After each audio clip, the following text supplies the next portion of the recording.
Hello everyone. In the world of civil engineering materials, if concrete is a heavy foundation stone, then steel is the powerful backbone full of strength.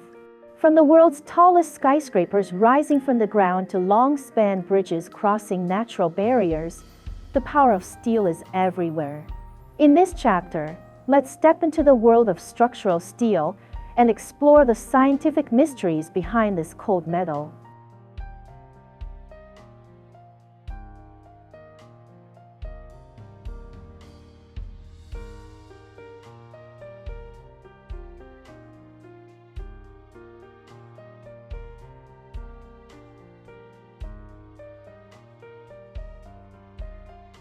In fact, humanity's pursuit of architectural limits has never stopped.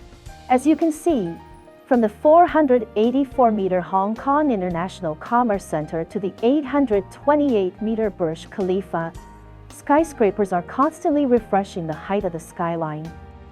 At the same time, we have never given up challenging the limits of span.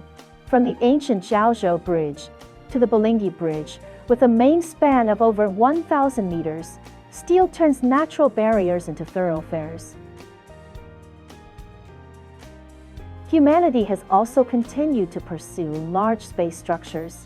Take the aircraft hangar at Shanghai Pudong Airport, with a total construction area of nearly 30,000 square meters and a single side span of 156.8 meters.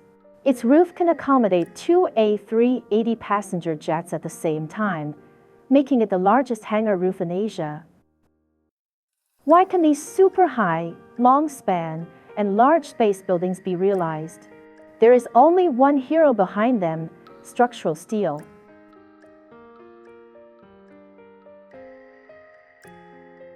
So what exactly is steel?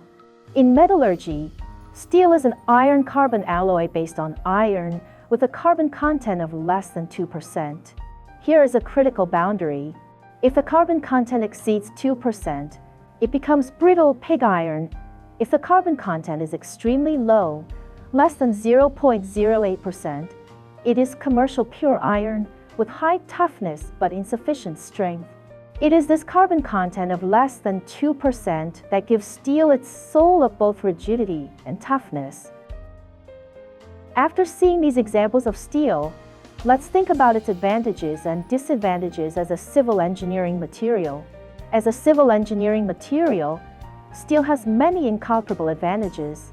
It is lightweight and high strength, with high rigidity and excellent plasticity and toughness, allowing it to resist deformation very well. Due to its uniform texture and good airtightness, it is also the first choice for making various gas storage tanks and pressure vessels.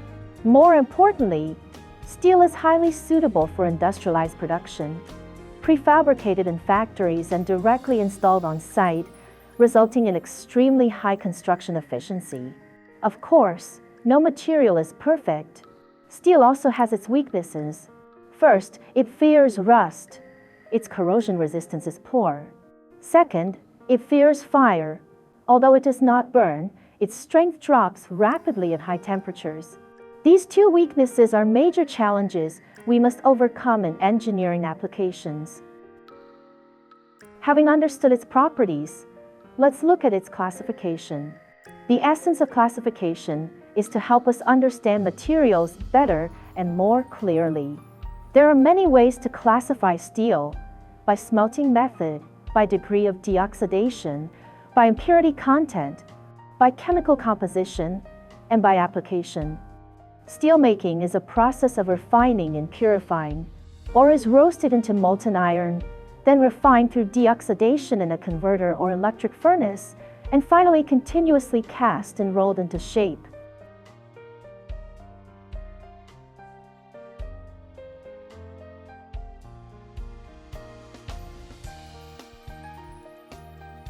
Currently, mainstream converter steel uses chemical heat for smelting, featuring fast speed and high output. Electric furnace steel uses electric arc heat with better quality, often used for producing special steel, while the outdated open hearth steel has gradually faded from history due to its high energy consumption. The character, of molten steel is determined at the deoxidation stage. Rimming steel is incompletely deoxidized, as if the molten steel is still boiling. Although low in cost, its internal quality is relatively poor. Killed steel is fully deoxidized with a dense structure, making it a higher quality choice. According to the content of impurities such as sulfur and phosphorus, steel is further divided into grades including ordinary steel, high-quality steel, and top-quality steel. The higher the purity, the more reliable the performance. In engineering applications, we care most about chemical composition. First, carbon steel is classified by carbon content. Low-carbon steel, with a carbon content below 0.25%, is like a gentle scholar. It has good plasticity and is easy to weld. High-carbon steel, with a carbon content above 0.6%, is like a fierce warrior. It has extremely high strength but is very brittle. To break through the limits of carbon steel, we add elements such as manganese and silicon, producing alloy steel. Among them, low alloy steel with a total alloy content of less than 5% is the main force in current long-span structures. We can also classify steel by application, such as structural steel, tool steel, and some special steels. Special steels include stainless steel, acid-resistant steel, alkali-resistant steel, magnetic steel, and so on. Once we understand its classification, we can learn the technical properties of different steels category by category, and then use them rationally based on these properties. Everyone, today we started with skyscrapers and lifted the veil of structural steel. From its production process to its compositional logic, we can easily see that every classification and every slight change in composition of steel is designed to precisely serve different engineering needs. With these basics mastered, in the following lessons we will deeply explore the core mechanical properties of steel and see how it behaves under stress. That's all for today's class. See you next time.